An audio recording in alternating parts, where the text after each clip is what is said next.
With China, UNESCO has strategic relations in practically every area of our mandate. I'm talking about culture, heritage protection. I'm talking about the sciences, biodiversity. I'm talking, of course, about all the vast area of education. And the fact that Chinese President, Mr. Xi Jinping, made a historic visit to UNESCO in March this year and pronounced a extremely important speech about the role of culture in a society, the role of the importance of maintaining the cultural diversity, the tolerance, the dialogue among cultures, drawing on the millennium wisdom of the Chinese civilization, was a very important message both for UNESCO but also for the world.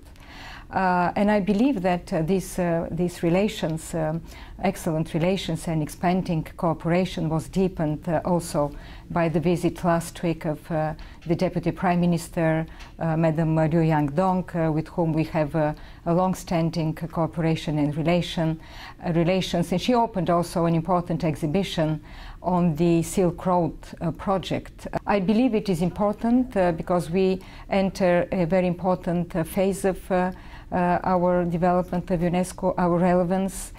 We see that such personalities like Mr. Hao Ping, the Deputy Minister of Foreign Affairs, who is chairing our General Conference, is very active in bringing, expanding this cooperation. We have UNESCO chairs, we have UNESCO institutes.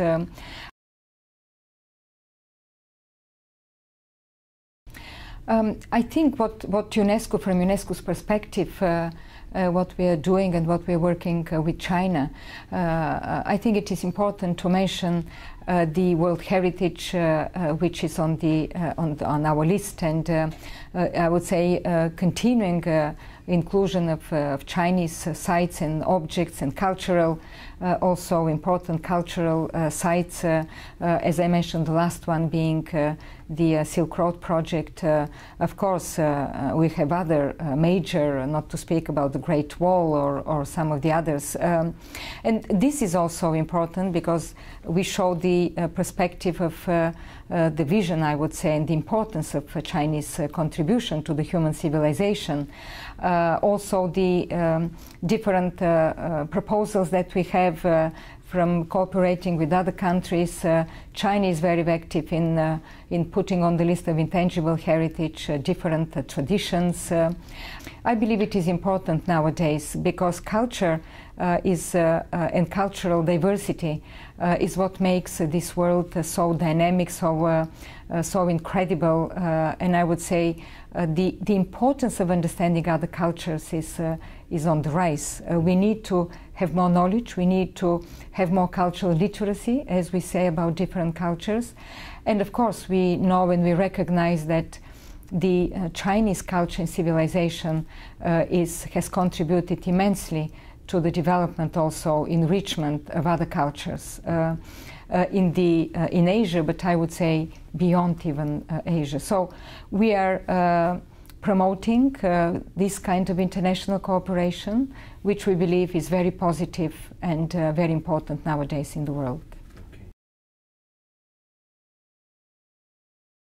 I think overall student exchange is on the rise all over the world. On one side, I think it's a natural phenomenon because the globalization has also brought to expanded exchanges, to not only exchange programs, but to interest also, the expanding opportunities, I would say, for young people to study abroad, to acquire different experiences, and we see that both ways. As you said, Chinese students are going abroad, other students are going to China.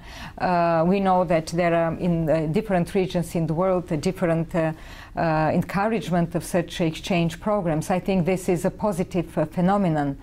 And we are trying to promote exchanges between universities, between UNESCO chairs. So we have a big network of UNESCO chairs in more than 120 countries. This is a network of almost 800 universities, UNESCO chairs in different universities, trying to put them in network so that they can exchange scientific research and studies, and I think this is very positive.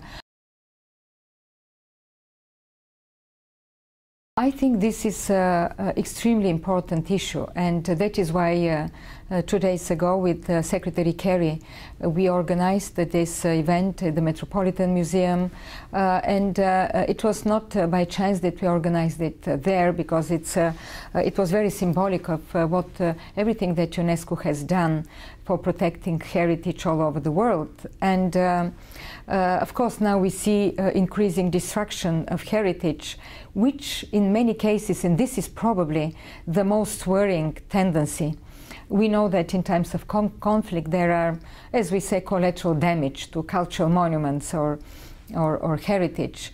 But what we see recently, it's a deliberate destruction of heritage. We saw that in Mali last year, 2 years ago already. We see that in Syria, we see that in Iraq, we see that in Libya. We have seen also some attacks in Egypt and some other countries. And we at UNESCO, we cannot accept that. We cannot accept that in the 21st century, some groups of people, because of their beliefs or because of what they consider for them important, that they want to destroy, to eliminate some heritage which bears the witness of millennium of contribution to human civilization. I believe that no consideration, political, religious belief, or some other kind of consideration may justify such a destruction. And that is why I appeal to the Security Council to adopt a ban on the illicit trade and illicit trafficking of objects of art from Syria and Iraq, because we know that this is exactly what the extremists target. They want to erase identities. They attack the heart of these communities and peoples. And we know that heritage and culture is so important one day, hopefully, for peace, for reconciliation, and that is why they target precisely this. Thank you so much. Thank you. Yeah. Thank you.